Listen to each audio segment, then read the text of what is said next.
My name's Greg Knapp. This is the Greg Knapp Experience, your 20 to 30 minute thrill ride for your commute or your workout. A federal gun database is illegal. So why do we have one? New documents prove we were even less prepared to pull out of Afghanistan than we were told. Is the Black Lives Matter week of action being taught in your child's school? And did you know that we have spent $5 trillion so far to fight COVID? We got our money's worth on that one. Maybe not. We're going to get all that and more coming to you this edition of the Greg Knapp Experience. Let's go. All right, so we'll start with this gun owner database. Adam Credo, Washington Free Beacon, getting some information on this. They were able to obtain these documents. The Biden administration is in possession of 920,664,765 firearm purchase records. That's right, almost a billion. Wow. That's digital and hard copy versions. When a licensed gun store goes out of business, its private records detailing the gun transactions become ATF property and are stored at this federal site in West Virginia. Now, a national database of gun owners is illegal. It violates long-standing federal statutes. Representative Michael Cloud, Republican Texas, led an investigation into the ATF database, and he found the Biden administration has stockpiled records of more than 54 million gun transactions just in the year of 2021. So why do you care? Greg, why do you care? Don't you want to know where the guns are? Okay, here's why people are worried about the federal government having this. Because you basically now know where all the guns are, and you can go after people who are bothering you. Let's say it's time to round up certain types of guns. They would never outlaw a certain type of gun, would they? Oh, wait, that's already happened. And, if they label you somebody who shouldn't be allowed to own a gun after you already have a gun, then could they come and take it from you? That would never happen. Oh, wait, yeah, they're also doing that. And you say, well, Greg, we're only doing that because they're really bad guns and they're really bad people. And who gets to define that? Of course, your federal government. Now, I don't know why you would be worried about that at all. You can trust them. Say some are concerned the database could be exploited to surveil American gun owners as it pursues new restrictions on firearms. No. Never do something like that. Representative Michael Cloud continued, a federal firearm registry is explicitly banned by law. Yet the Biden administration is again circumventing Congress and enabling the notably corrupt ATF to manage the database of nearly a billion gun transfer records. Yes, now of course the ATF said, no. These records are not used to track anybody. Oh, we transfer the hard copies to searchable databases, and we use that to trace firearms that are tied to crime. See, we're just trying to see where these firearms came from. That's it. We're trying to stop crimes. Okay, so the question is this. How many crimes have been prevented by your gun traces from this database? And how many crimes have been prosecuted? And how many convictions have you gotten by tracing guns from this database? And their answer is, we have no idea. Wait, what? No, we have no idea. They say, we have no ability to determine the successful prosecution of hundreds of thousands of crime gun traces that we complete annually, nor do we have any way to link a trace for a specific prosecution for a particular year. In other words, it could be 0. Or it could be, 500,000. Or it could be, no way to know because they don't know. I'm sure it's fine. To worry about this, you're just some kind of a conspiracy theorist, right? Hey, I want to talk to you about some leaked documents showing just how unprepared we were for pulling out of Afghanistan. It's even worse than you thought. But first, I want to ask you, if you enjoy the show, if you want to be part of the movement to push back on the left's version of America and the kind of mainstream news that doesn't tell you the whole story and really rally around what makes America exceptional, which is the ideas of America and the people of America, then would you tell 3 friends to tell 3 friends to listen to the show? Greg Knapp Experience on the podcast, Greg Knapp Experience Facebook page. Please like me there. I'm on Twitter and Parler and Gab and YouTube and Rumble. So please be a part of the movement. Tell 3 friends to tell 3 friends. You are my advertisers. I appreciate it. Leaked documents revealing Biden was unprepared for the Afghan fall. Did we really need leaked documents to tell us this? I think we already knew that, Greg. Yeah, but how bad was it? Biden's having a bad day, week, month, year presidency. Okay, it's not going well for him. But, he tried. There was just no way you could have been prepared for Afghanistan and what happened there. Nobody knew this was going to happen except everybody. So, Axios, not some right-wing conservative website, but Axios was able to get some documents, leaked documents. And here's what they found. As Kabul stood on the precipice of falling into the hands of the Taliban after nearly 20 years of occupation, the documents show several top administration officials had not yet established a strategy for exiting. What? No strategy as we're leaving. We'll improvise. I mean, come on. Outsiders were frustrated and suspicious that the administration was having plenty of meetings, but stuck in bureaucratic inertia. No, that doesn't happen in D.C. Lacked urgency until the last minute. In fact, immediately is in all kinds of the documents when it was August 14th. That's just hours before the fall. Just hours before the fall, officials had finally decided they would notify local Afghan staff, quote, to begin to register their interest in relocation to the United States. And we had not even decided yet which countries could serve as transit points for the evacuees. Just hours before the whole thing goes to hell, they're finally asking people, oh, by the way, would you like to leave? Can you let us know? Can you register? We've got some kind of a website up. I'm sure it's going to crash, but just can you register there? And then where are we going? I don't know. We'll figure that out. I mean, more from Axios. The document regarded relocations out of Afghanistan, and the meeting was held from 3:30 to 4:30 p.m., August 14, Washington time. At that moment, Taliban fighters were descending on Kabul. Matt Zeller is a former CIA officer.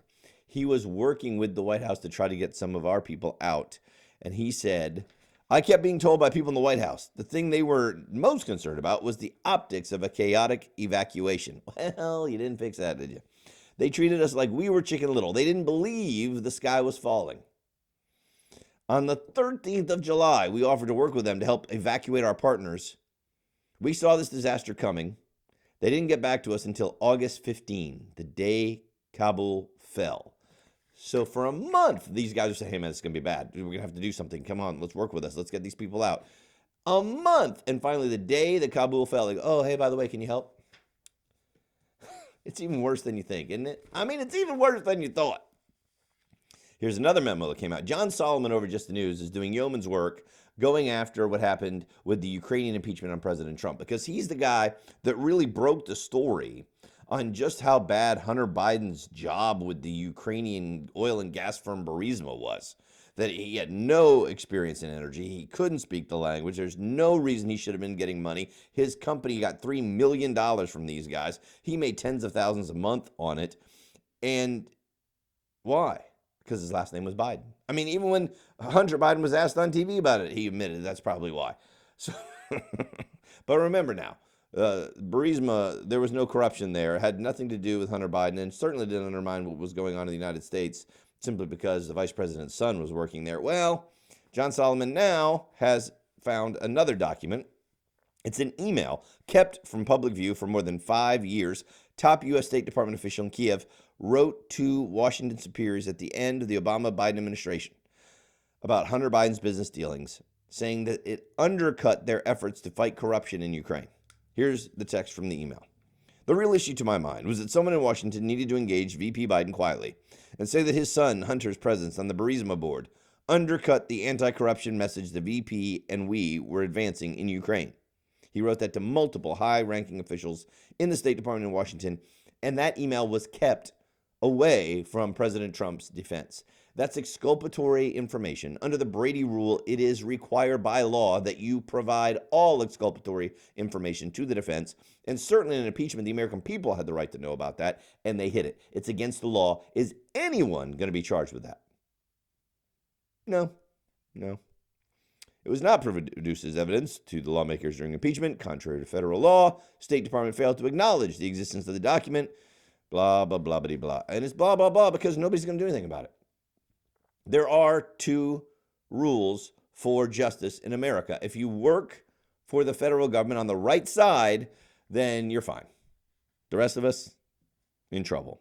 Ken Seymour described an intense pressure campaign by advocates for Burisma, including a former U.S. ambassador. They wanted to rehabilitate the company, make its reputation good again, to get Ukraine prosecutors to drop their criminal charges against it. And of course, Hunter Biden's working for him.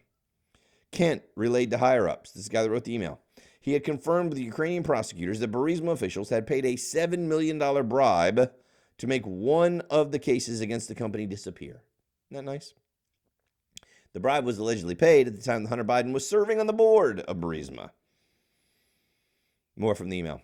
Ukrainians heard one message from us and then saw another set of behavior with the Biden family association with a known corrupt figure whose company was known for not playing by the rules in the oil and gas sector. I should note that there were two American members of the Burisma board, Hunter Biden and Devin Archer, another state official on the email chain wrote.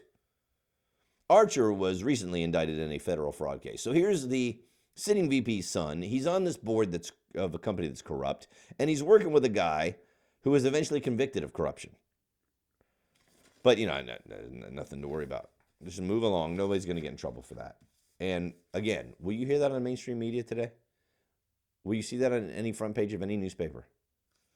Well, it's old news, Greg. Yeah, it's kind of important, though, isn't it? Because how does our congressional oversight work? Congress is supposed to be representing you and me and making sure that our federal government doesn't get out of control. It is a huge, huge federal government. And the more power you get, the more corrupt you get. And the only way to rein that in is keep turning people over so they don't get so ensconced in their power that they think they run everything. And that doesn't happen because we got the swamp. And then the other thing is you got to have some oversight, some real oversight, where Congress gets to see everything and they get it out for the public because we need to know what's going on. No. Now these federal government organizations think they can just hide it, not give it to you, stonewall you, wait until you're out of office, wait till the other side's in, whatever it takes to avoid telling the truth. And they know they're not going to be in trouble for it. Look what happened with Russiagate and what the FBI and the CIA did there in violating the law all over the place. The Durham report. Oh, the Durham report that's not going to do jack. None of these people are going to be in trouble.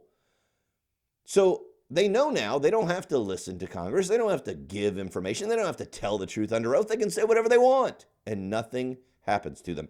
Even the FBI guys that actually were caught red-handed lying, well, we're going to get our pensions back. Oh, I'll get a nice shot at CNN News. Oh, I'll write a book and make a lot of money. Nobody is ever punished for this in any significant way. And yeah, it ticks me off, and I'm sure it ticks you off too. So how do you change that? The only way I know is you got to get people in there that will actually prosecute these people. Biden's past filibuster of a female black judge coming back up now that he's saying he's going to nominate a female black judge for the Supreme Court. See, when Democrats filibuster a female black judge, it's simply because, obviously, she's just not qualified. But if Republicans tried to filibuster a black judge, it's obviously because they're racist. See how this works? President Joe Biden's previous filibusters against a black female nominee for a U.S. appeals court amid his administration's pledge to nominate the first black woman to the Supreme Court, and nobody will care. Kayleen Deese reporting on this. It was George W. Bush's administration, and he nominated Janice Rogers Brown, U.S. Court of Appeals for the D.C. Circuit. He nominated her in 2003, 2005, and Senator Joe Biden twice opposed and filibustered it. Why? I'll tell you why. Because the Democrats were afraid that she would be nominated to the Supreme Court and would be the first black woman on the Supreme Court, and it would be done by a Republican, and it would be very hard for them to stop that if she got to that level. That's why they did it. It's the same thing they did to Miguel Estrada back in 2001. He would have been the first Hispanic on the Supreme Court. And again, they didn't want him elevated to the D.C. Circuit because they know the next stop is the Supreme Court, and they didn't want to have to fight that battle, and they didn't want the Republicans to be able to put on the court the first black female and the first Hispanic. That's why. And yet the mainstream media, these are radical judges. These are judges that believe the Constitution says what it says the day it was written. And we can't have people like that on there. We got to have people on there who are woke. Republican Senator Josh Hawley tweeted Monday about Biden. He said, if he wants to unite the country, Biden should nominate Janice Rogers Brown. Right? He said he was going to put a black female on the court, right? Committed constitutionalist, who is also an African-American woman. Sadly, Biden personally filibustered her historic nomination to D.C. Circuit twice when he was in the Senate. Now is the time to make amends. Now, obviously, he's kidding because he knows that Biden would never do this because Biden doesn't really want to put the most qualified black woman on the court. He wants to put what he deems the most qualified liberal black female on the court. According to some of the people on the left, as soon as Janice Rogers Brown shows that she's a conservative, she's not really black anymore. You think, I'm not kidding. That's really what they say. Well, Ms. Brown was born to Alabama sharecroppers, grew up in the segregated South, raised her child as a single mother through law school, and she wrote opinions opposing affirmative action and supporting limited abortion laws. You know why? Because she cited the Constitution.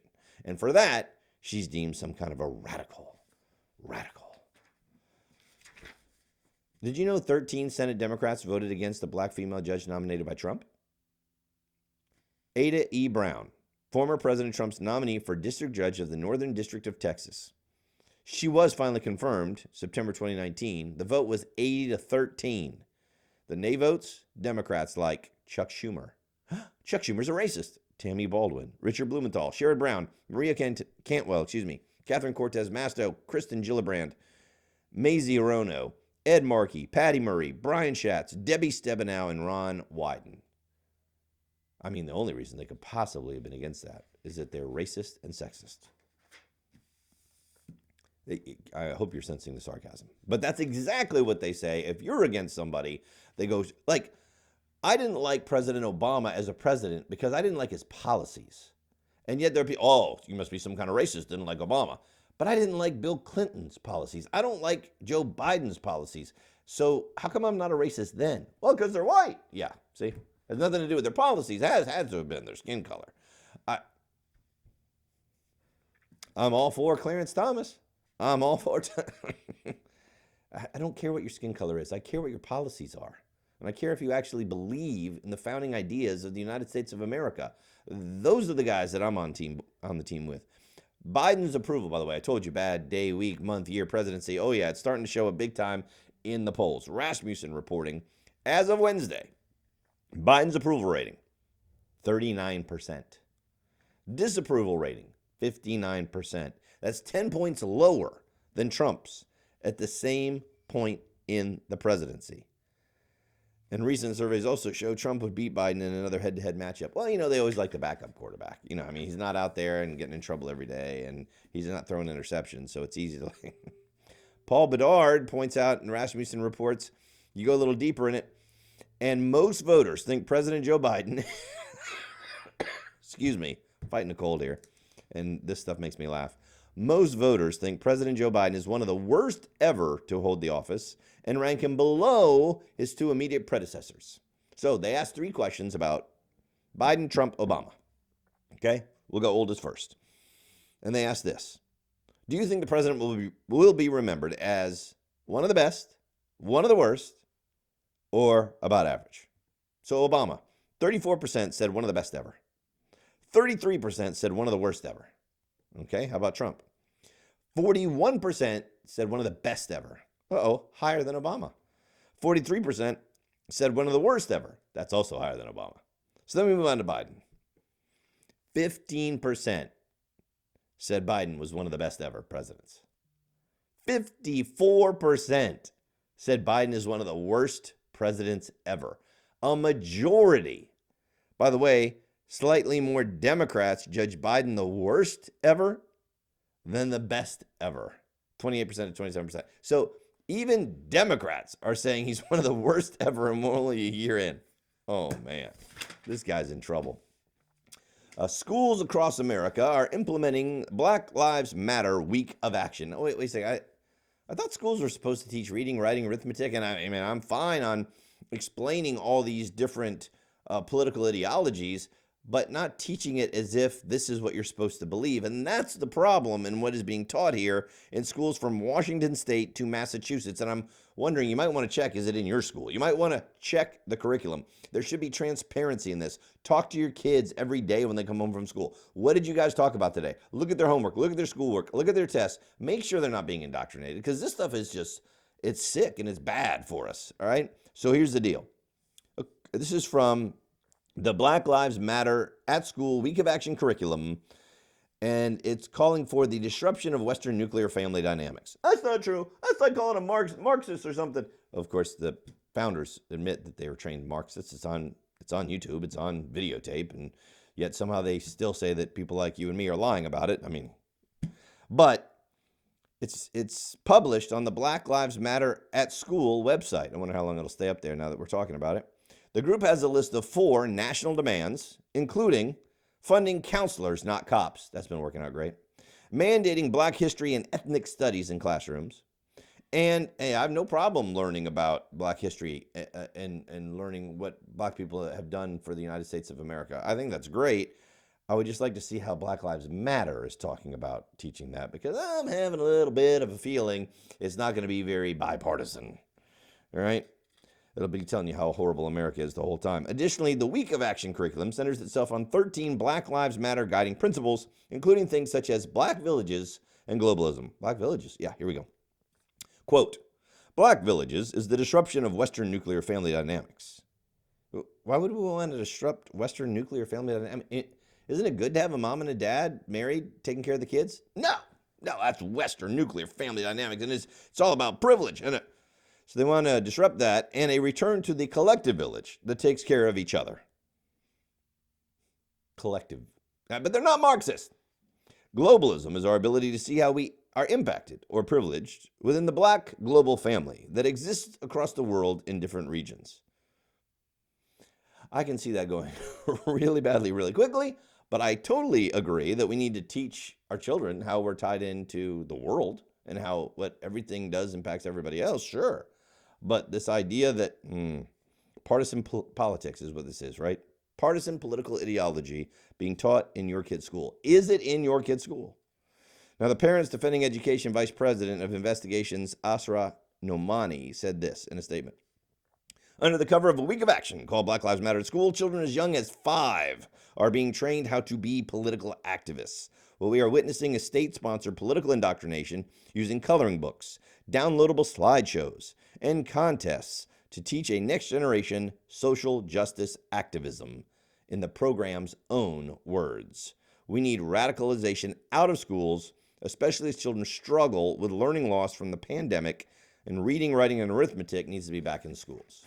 She's crazy. She's some kind of radical. You just ask Joy Reid on MSNBC. This is all made up. There's no problem with the curriculum in schools. There's no CRT being taught. There's no Black Lives Matter ideology being taught. And even if there was, it's all good anyway. So these parents are just trying to prevent their kids from learning about the problems with race in America. Right. And they probably don't even want slavery taught. What? It's a total straw man argument. I don't know anyone who says we shouldn't teach the truth about what happened in America. Slavery, through Jim Crow era, through the civil rights era, through what's happening today. No problem with teaching the facts about what's been going on in America. But let's show the facts on both sides of what's been going on in America. You know, like the country fighting a war to free the slaves, like the people that in America overwhelmingly came on the side of saying it was wrong to treat Black people as an inferior race, the great strides we've made in treating each other as equal, not only equal under the law, but equal in our relationships with them, one-to-one. No, we don't want to admit any of that. Oh, one last thing on the race deal. Whoopi Goldberg, we talked about it the other day where she came out on The View. I don't watch The View. Those ladies, is it really a political show? I mean, the problem is there are people that listen to The View and actually believe that they're telling truths. So anyway, Whoopi Goldberg's on there and she's talking about the Holocaust and said it wasn't about race. It wasn't about race. Of course it was about race. Hitler defined Jews as an inferior race. In Mein Kampf, he said, is not their very existence founded on one great lie, namely that they are a religious community, whereas in reality they are a race? Yes, he thought they were an inferior race. He was building what he considered the so-called master race. It was all about race. Well, Jonathan Greenblatt, chief executive of the Anti-Defamation League, said something in his rebuke of Whoopi Goldberg that made me think for a second. Stop, pause. And I talked to my wife about this the other day, and now Aaron Kliegman has written about it. Because I don't know if you noticed this, but over the weekend it became apparent, somebody picked it up, that the Anti-Defamation League, which has turned into a far-left organization, they have redefined the term racism on their website. And their redefinition of racism actually fits right into what Whoopi Goldberg was saying. See, it used to be, on the ADL website, it said, racism is the belief that a particular race is superior or inferior to another, that a person's social and moral traits are predetermined by his or her inborn biological characteristics. Racial separatism is the belief, most of the time based on racism, that different races should remain segregated and apart from one another. Now that sounds pretty good as a definition of racism. Yeah, that makes sense. Well, they've changed it. Now, according to the Internet Archives, they made this change in July 2020 around the George Floyd riot times. But the edit went largely unnoticed until last weekend. So here's what it says now. Their definition of racism changed to this: the marginalization and or oppression of people of color based on a socially constructed racial hierarchy that privileges white people. What? Yeah, the ADL is essentially saying racism is only whites versus blacks. That doesn't matter if it's blacks on whites, or Hispanics on blacks, or Asians on Hispanics, or in Africa, a different tribe of black people against another tribe of black people, saying that they're an inferior race. No, it doesn't matter. No, it's only if it's white people against black people that can be considered racism, according to the ADL now. And that's essentially what Whoopi Goldberg was saying. She said about the Holocaust that it's not about race because these are two white groups of people. So why was Jonathan Greenblatt going after her with this correction? No, Whoopi Goldberg, the Holocaust was about the Nazis' systemic annihilation of the Jewish people, who they deemed to be an inferior race. They dehumanized them and used this racist propaganda to justify slaughtering 6 million Jews.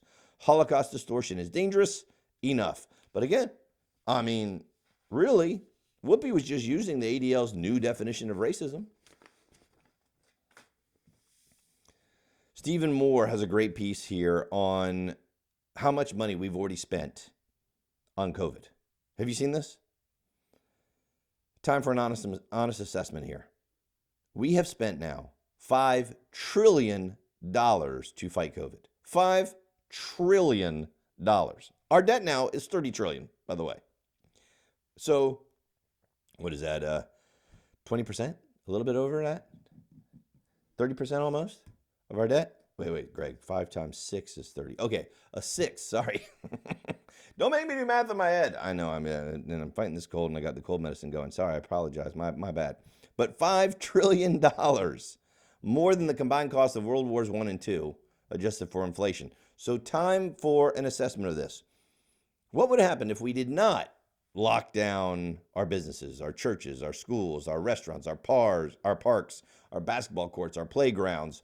What if we had simply told the American people, hey, you should socially distance. Hey, you should wear the mask. And of course, now we're learning that the mask didn't do very much. But what if we just told people, wash your hands, try and do everything else? If you're at high risk, stay home for a while if you possibly can. Work from home if you possibly can. What if we done that instead of everything that we're doing? I mean, the only place we actually see a good return on our money, Operation Warp Speed.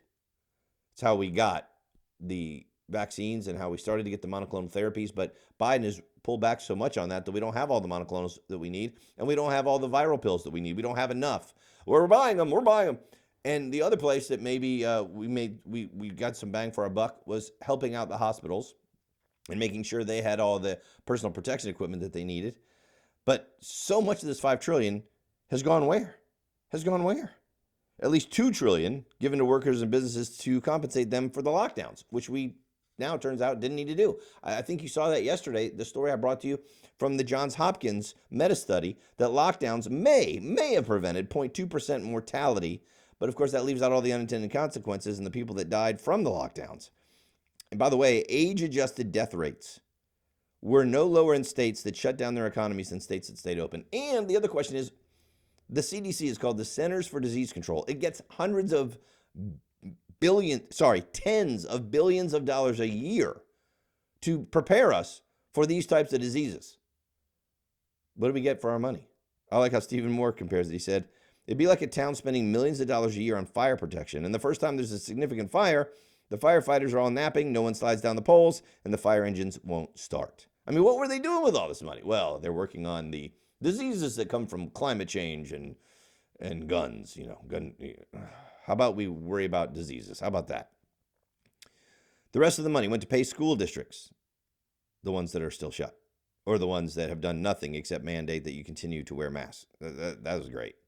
To fund states and cities that closed their businesses, to fund mass transit trains and buses that operated nearly empty, to fund hundreds of billions of dollars on welfare programs, such as the expanded unemployment benefits that paid workers to stay off the job. As we told you, that was going to lead to more people staying home longer, which is exactly what happened.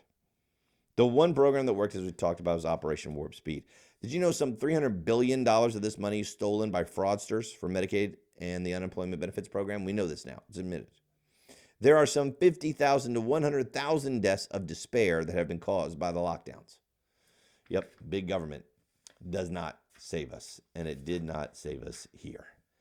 My name's Greg Knapp. This is the Greg Knapp Experience.